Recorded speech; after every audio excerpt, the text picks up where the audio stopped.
the decisions or strategy na ginawa nyo that made the biggest difference sa inyong company? As a businessman, one key strategy that I've embraced is active involvement in every aspect of my business. This approach helped me to stay connected with my market and ensures that I understand not only my customers' needs, but also the dynamics with my own team. By immersing myself in the day-by-day operations, I can make well-informed decisions that directly impact the company.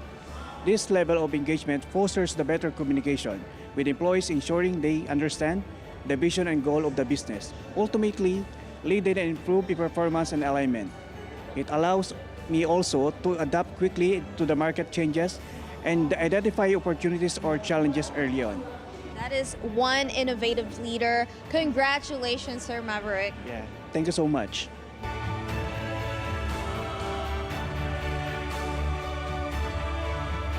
I'm very happy to be here at the 17th Annual Golden Awards to accept the award of the Villar Children's Farm. I want to recognize our chairman of the Golden Globe Annual Awards for Business Excellence and Outstanding Filipino Achievers, Director Ramon Balunes Iparas. Palakpakan po natin siya. And of course, all the business awardee, Filipino achievers, ladies and gentlemen, palakpakan po natin ang ating mga sarili. To all our distinguished guests and esteemed members of the Golden Globe Annual Award, I would like to congratulate all of the awardees of this award. I stand with all of you to celebrate excellence, innovation, and remarkable achievements of organizations who have made an outstanding impact in their respective field. It is with immense gratitude and pride that I accept this prestigious recognition from the Golden Globe Award in behalf of the 𝗗𝗏𝗃 Children's Farm. This award is proof of our commitment to my lifelong advocacy in promoting agriculture and sustainability, fostering a deep connection with nature and our community, and alleviating poverty through education and nurturing the well-being of our youth.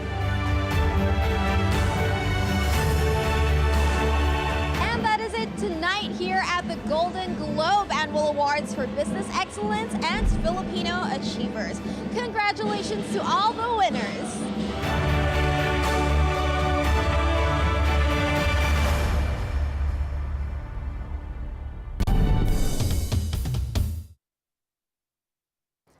Handa na ba kayo? Pagkikita ni Mary Jane Veloso at ng paratang ni dating Pangulong Duterte na bangag natin ang presidente. I think it's the fentanyl.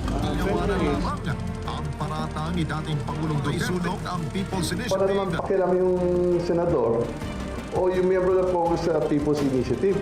Walang gamot sa kakapalan ng mukha mo. Kamara nanawagan ng ceasefire sa Senado. Kaugnay sa issue ng Mga tinuturi kong mga kaibigan ay nag-traitor pass. Ito ba yung kinalaman din naman ng Vice Presidente na ibigay? Intended my resignation as the Secretary of Education effective. Dahilan ng kanyang pagdidikino. Sa Indonesia, si dismiss Your Honor, hindi ko po alam. Pagdinig ng Senado sa issue ng sexual abuse. Wala pong katotohanan yung kanilang mga sinabi. Kanya po itong itinanggi ang mga alegasyon lang. Na sa pagdinig ng Senado. I and I alone take full legal, moral responsibility. Pangulong Rodrigo Duterte at si Vice President Sara. Pag pinatay ako, patayin mo si BBM, si Lisa Araneta at si Martin Romales. Yan ay aking papalagan. Handa ka na ba sa 2025? Ang Net25 Year-End Report. Martes, December 31, alas 7:30 ng gabi. Dito sa Net25.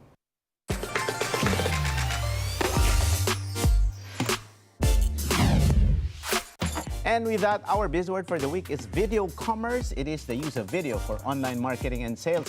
It has different formats from shoppable videos to live stream shopping.